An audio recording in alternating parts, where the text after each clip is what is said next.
بسم اللہ الرحمن الرحیم۔ آج کا ہمارا سبق حروف املا کی ایک قسم یعنی حروف مشبہ بالفعل کے بارے میں ہے۔ اور حروف املا کی ویسے تو بہت ساری اقسام ہیں، ان میں سے ایک قسم حروف مشبہ بالفعل ہے۔ اور آج کے سبق میں ہم ان حروف مشبہ بالفعل کے بارے میں جو باتیں ڈسکس کریں گے وہ ایک تو ان کو حروف مشبہ بالفعل جو نام دیا گیا ان حروف کو مشبہ بالفعل کا، ایک ان کو نام دینے کی وجہ یعنی ان کی وجہ تسمیہ، دوسرا ان کی تعداد کیا ہے، اور تیسرا یہ کس پر داخل ہوتے ہیں، اور داخل ہونے کے بعد ان کے مدخل میں کیا کیا تبدیلیاں لازم آتی ہیں۔ آج کے سبق میں انشاءاللہ ہم اس کو ڈسکس کریں گے۔ تو حروف مشبہ بالفعل یعنی ایسے حروف کے جو فعل کے ساتھ مشابہت رکھتے ہیں، اور یہ کل تعداد میں 6 ہیں۔ حروف مشبہ بالفعل تعداد کے اعتبار سے یہ 6 ہیں: انا، انا، کانا، لاکنہ، لیتا اور لعلہ۔ تو یہ 6 ایسے حروف ہیں کہ جو حروف املا کی ایک قسم کے ساتھ تعلق رکھتے ہیں کہ جس کا نام حروف مشبہ بالفعل ہے، اور تعداد میں 6 ہیں: انا، انا، کانا، لاکنہ، لیتا اور لعلہ۔ ان کو حروف مشبہ بالفعل کا جو نام دیا جاتا ہے، تو مشبہ کا مطلب ہوتا ہے کہ جس کو کسی کے ساتھ تشبیہ دی گئی ہو، کسی جیسا بتایا گیا ہو۔ یعنی یہ ایسے حروف ہوتے ہیں کہ جو فعل جیسے ہوتے ہیں، یعنی ان کو فعل کے ساتھ مشابہت ہوتی ہے، فعل کے ساتھ ایک قسم کا یوں کہہ لیں کہ مناسبت اور تعلق ہوتا ہے، تو اس لیے ان کو مشبہ بالفعل کہا جاتا ہے۔ یعنی ایسے حروف کہ جو فعل جیسے ہیں۔ تو کس بات میں یہ فعل جیسے ہوتے ہیں؟ تو دو چیزوں میں، ایک ان کی فعل کے ساتھ لفظی مشابہت ہوتی ہے، اور دوسری فعل کے ساتھ ان کی معنوی مشابہت ہوتی ہے۔ یعنی یہ جو حروف ہیں انا، انا، کانا، لاکنہ، لیتا اور لعلہ، ان کو مشبہ بالفعل کا جو نام دیا جاتا ہے تو ان کی وجہ تسمیہ یہ ہے کہ یہ فعل کے ساتھ ایک تو لفظی ان کی مشابہت ہوتی ہے، دوسرا فعل کے ساتھ ان کی معنوی مشابہت ہوتی ہے۔ لفظی مشابہت یہ ہے کہ جو فعل ہوتا ہے وہ اپنے اصلی حروف کی تعداد کے اعتبار سے، کہ اس کے اصلی حروف کی تعداد کبھی 3 ہوتی ہے اور کبھی 4 ہوتی ہے۔ یعنی جو فعل ہوتا ہے وہ تعداد حروف کے اعتبار سے، اصلی حروف کی تعداد کے اعتبار سے کبھی ثلاثی ہوتا ہے اور کبھی وہ رباعی ہوتا ہے، تو فعل خماسی ہو نہیں سکتا۔ تو یہ جو حروف ہیں ان میں سے بعض ایسے ہیں کہ جن کے حروف کی تعداد 3 ہے یعنی ثلاثی ہیں، اور بعض ایسے ہیں کہ جن کے حروف کی تعداد 4 ہے یعنی وہ رباعی ہیں۔ تو مثال کے طور پہ جیسے انا ہے، اب اس میں اگر دیکھیں تو ایک حرف مدغم ہے، اور جو مدغم حرف ہوتا ہے وہ در حقیقت 2 حرف ہوتے ہیں۔ تو انا کے 3 حروف ہوئے، انا کے 3 حروف ہوئے، کانا میں 4 حروف ہیں، لاکنہ میں 4 ہیں، لیتا میں 3 ہیں، لعلہ میں 4 ہیں۔ تو ایک ان حروف کو فعل کے ساتھ مشابہت یہ ہو گئی کہ جس طرح فعل کے اصلی حروف 3 ہوتے ہیں، یہ 4 ہوتے ہیں، تو یہ حروف مشبہ بالفعل بھی ایسے حروف ہیں کہ جن کی تعداد، یعنی ایک حرف کے اندر جو حروف کی تعداد ہے، انا ایک کلمہ ہے، اس کے اندر جو حروف کی تعداد ہے وہ 3 ہے۔ تو اسی طرح کانا ہے، اس میں 4 ہے۔ تو تعداد حروف میں یہ فعل کے ساتھ مشابہت رکھتے ہیں۔ اور دوسری ان کی جو مشابہت ہے فعل کے ساتھ وہ معنوی ہے، یعنی ان میں سے مثال کے طور پہ انا ہے، انا ہے، تو یہ جس جملے پر داخل ہوتے ہیں تو اس جملے کے معنی میں تحقیق پیدا کرتے ہیں، جملے کے مفہوم کو پختہ کر دیتے ہیں، تحقیق والا معنی اس میں پیدا کر دیتے ہیں۔ اور یہ تحقیق والا معنی جو ہے یہ فعل سے بھی حاصل ہوتا ہے۔ مثال کے طور پہ جیسے حققتو، حققتو قیام زیدن، مثال کے طور پہ ایک جملہ ہے حققتو قیام زیدن، کہ مجھے زید کے کھڑے ہونے کی تحقیق حاصل ہوئی، اس کا یقین ہو گیا مجھے۔ اور اگر اسی جملے کو آپ اسی حرف مشبہ بالفعل سے بیان کریں، یوں کہیں انا زیدن قائمن، تو اس کا بھی وہی معنی بنتا ہے کہ جو اس جملہ فعلیہ سے ہمیں حاصل ہوا ہے۔ تو جملہ اس انا زیدن قائمن سے بھی اس سے ملتا جلتا معنی ہمیں حاصل ہوتا ہے۔ تو ان حروف کی لفظی مشابہت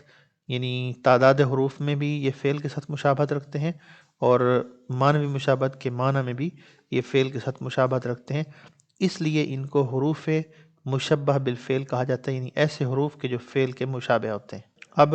جو یہ حروف ہوتے ہیں حروف مشبہ بالفعل، ان کا لفظی عمل کیا ہوتا ہے اور ان کا معنوی عمل کیا ہوتا ہے، انشاءاللہ اس کو ہم پڑھیں گے۔ تو یہ حروف جو حروف مشبہ بالفعل کہلاتے ہیں، حروف عاملہ میں سے، ان کا لفظی عمل یہ ہوتا ہے کہ یہ ہمیشہ جملہ اسمیہ پر داخل ہوتے ہیں، یعنی یہ ایسے حروف ہوتے ہیں کہ جو ہمیشہ جملہ اسمیہ کے شروع میں آتے ہیں۔ جملہ اسمیہ مطلب وہ جملہ، وہ کلام یا وہ مرکب مفید کہ جس کی ابتدا اسم سے ہو رہی ہوتی ہے، تو یہ اس کے شروع میں آتے ہیں، اور جملہ اسمیہ کے شروع میں یہ آ کر جملہ اسمیہ کے اندر لفظی تبدیلی بھی کرتے ہیں، اور جملہ اسمیہ کے اندر یہ معنوی تبدیلی بھی کرتے ہیں۔ ان حروف کا جملہ اسمیہ پر داخل ہو کر جو لفظی عمل ہے وہ یہ ہوتا ہے کہ یہ جملہ اسمیہ کے شروع میں آ کر جملہ اسمیہ کے پہلے جز یعنی مبتدا کو یہ نصب دیتے ہیں، اور جملہ اسمیہ کے دوسرے جز یعنی خبر کو یہ رفع دیتے ہیں۔ اب جملہ اسمیہ وہ جملہ ہوتا ہے کہ جس کی ابتدا اسم سے ہو رہی ہوتی ہے، اور اس جملے میں کم از کم دو اجزاء ہوتے ہیں۔ ایک پہلا جز عمومی طور پر جو پہلے آتا ہے، جو مسند الیہ ہوتا ہے، اس کو مبتدا کہتے ہیں، اور جو جملہ اسمیہ کا دوسرا جز ہوتا ہے اس کو خبر کہتے ہیں۔ ان کا لفظی عمل یہ ہوتا ہے کہ یہ جملہ اسمیہ کے شروع میں آ کر جملہ اسمیہ پر داخل ہو کر جو جملہ اسمیہ کا پہلا جز ہوتا ہے یعنی مبتدا ہوتا ہے، اس کو یہ نصب دیتے ہیں، اور جو جملہ اسمیہ کا دوسرا جز ہوتا ہے خبر، اس کو یہ رفع دیتے ہیں۔ یعنی ان کے داخل ہونے سے پہلے جو جملہ اسمیہ ہوتا ہے اس کے دونوں جزوں پر، یعنی مبتدا کے آخر پر بھی رفع ہوتا ہے اور خبر کے آخر پر بھی رفع ہوتا ہے، یعنی اس کے دونوں اجزاء مرفوع ہوتے ہیں جملہ اسمیہ کے۔ اور جو رفع ہے یہ ایک اثر ہوتا ہے، رفع نصب جر جو اعراب ہیں یہ اس میں مورب کے آخر میں ایک اثر ہوتے ہیں اور عامل کا اثر ہوتے ہیں، یعنی کسی بھی عربی لفظ کے آخر پر، کسی بھی عربی مورب لفظ کے آخر پر جب بھی رفع نصب یا جر میں سے کوئی بھی اعراب آتا ہے تو لازمی طور پر اس اسم مورب کے شروع میں کوئی نہ کوئی عامل ضرور ہوتا ہے کہ جس کی وجہ سے اس اسم مورب کے آخر پر رفع نصب یا جر آ رہے ہوتے ہیں۔ اب جو جملہ اسمیہ ہے، جو اسم سے شروع ہونے والا جملہ ہے، اس میں دو جز ہوتے ہیں، مبتدا اور خبر دونوں کے آخر پر رفع ہوتا ہے، اور رفع ایک اعراب ہے، اعراب کے لیے عامل کا ہونا ضروری ہے۔ تو مبتدا اور خبر کا جو عامل ہوتا ہے، یعنی ان کے آخر پر جو ایک رفع دینے والا عامل ہوتا ہے، وہ لفظی نہیں ہوتا بلکہ وہ معنوی ہوتا ہے، یعنی اس کو صرف سمجھا جا سکتا ہے، اس کو دیکھا نہیں جا سکتا۔ تو مبتدا اور خبر جو کہ جملہ اسمیہ کے اجزاء ہوتے ہیں، حروف مشبہ بالفعل کے داخل ہونے سے پہلے ان کے آخر پر رفع ہوتا ہے، اور ان کو رفع دینے والا عامل معنوی ہوتا ہے، لفظی نہیں ہوتا۔ لیکن جس وقت ان حروف مشبہ بالفعل میں سے کسی ایک حرف کو ہم جملہ اسمیہ کے شروع میں لاتے ہیں تو لفظی تبدیلی یہ ہوتی ہے کہ ان حروف کے آنے کی وجہ سے ایک تو مبتدا اور خبر دونوں کا عامل لفظی ہو جاتا ہے، یعنی پہلے ان کا عامل معنوی تھا اور اب ان کا عامل جو ہے وہ لفظی ہو جائے گا۔ اور دوسری بات یہ ہے کہ پہلے مبتدا کے آخر پر بھی رفع ہوتا ہے اور خبر کے آخر پر بھی رفع ہوتا ہے ان حروف مشبہ بالفعل کے داخل ہونے سے پہلے، لیکن جب ان حروف مشبہ بالفعل میں سے ہم کسی ایک حرف کو جملہ اسمیہ کے شروع میں داخل کر دیتے ہیں تو اس کے بعد اس حرف مشبہ بالفعل کے داخل ہونے کی وجہ سے چونکہ یہ عامل لفظی بن گیا ہے تو مبتدا کے آخر پر یہ لفظی تبدیلی کرتے ہیں کہ اس کے آخر کو نصب دیتے ہیں، اور خبر کے آخر پر یہ لفظی تبدیلی یہ کرتے ہیں کہ اس کے آخر پر یہ رفع دیتے ہیں۔ تو ان کے داخل ہونے کے بعد مبتدا کے آخر پر جو نصب آ رہا ہوتا ہے اس کا عامل لفظی ہوتا ہے، اور پہلے مبتدا مرفوع ہوتا ہے، ان کے داخل ہونے کے بعد مبتدا کے آخر پر نصب آ جاتا ہے۔ مثال کے طور پہ زید قائم، یہ ایک مثال ہے، اور زید قائم اس کا معنی ہے کہ زید کھڑا ہے۔ یہ ایک جملہ اسمیہ ہے، ایک مرکب تام ہے اور جملہ اسمیہ ہے کیونکہ اس کی ابتدا زید سے ہو رہی ہے اور زید اسم ہے، اور جس جملے کی ابتدا اسم سے ہوتی ہے تو اس کو ہم جملہ اسمیہ کہتے ہیں۔ تو زید قائم یہ جملہ اسمیہ ہے کیونکہ اس کی ابتدا زید سے ہے، زید اسم ہے۔ اس کی وجہ یہ ہے کہ اس کے آخر پر اسم کی علامت میں سے ایک علامت تنوین ہے اور دوسری یہ مسند الیہ ہے۔ اب زید قائم یہ جملہ اسمیہ ہے، اس میں جو لفظ زید ہے یہ جملہ اسمیہ کا پہلا جز ہے، یعنی یہ مبتدا ہے، اور زید قائم میں جو قائم ہے یہ جملہ اسمیہ کا دوسرا جز ہے، اور یہ اس جملہ اسمیہ میں جز کے اعتبار سے یہ خبر ہے،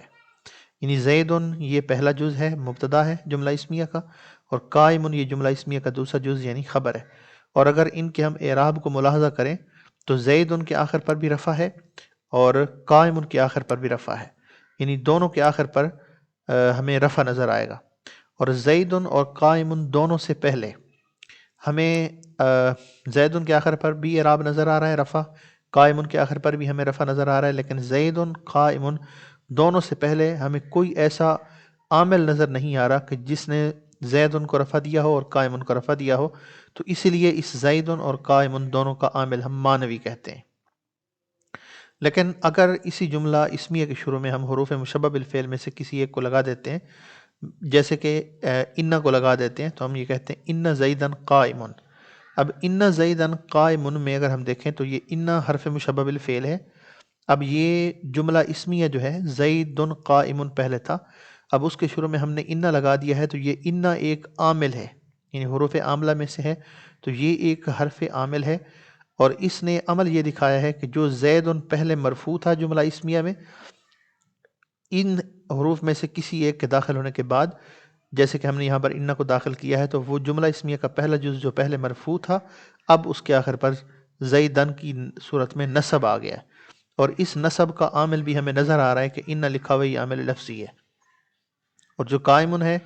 یہ جملہ اسمیہ کا دوسرا جز ہے اور مرفوع ہے، اور اس کا عامل ہمیں یہاں زید قائم والے جملہ اسمیہ میں نظر نہیں آ رہا، لیکن ان زیدن قائم میں اگر ہم ملاحظہ کریں تو قائم کے آخر پر جو رفع آ رہا ہے یہ رفع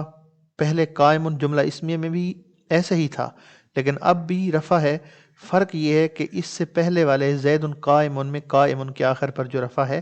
وہ عامل مانوی کی وجہ سے ہے، یعنی ایسے عامل کی وجہ سے ہے کہ جو عامل ہمیں نظر نہیں آ رہا، اور ان زیدن قائم میں قائم کے آخر پر جو رفع ہے یہ ایسے عامل کی وجہ سے ہے کہ جو عامل لفظی ہے، یعنی ان حرف مشبہ بالفعل ہے، اور اس کا عامل ہمیں نظر بھی آ رہا ہے۔ اور دوسرا فرق یہ ہوگا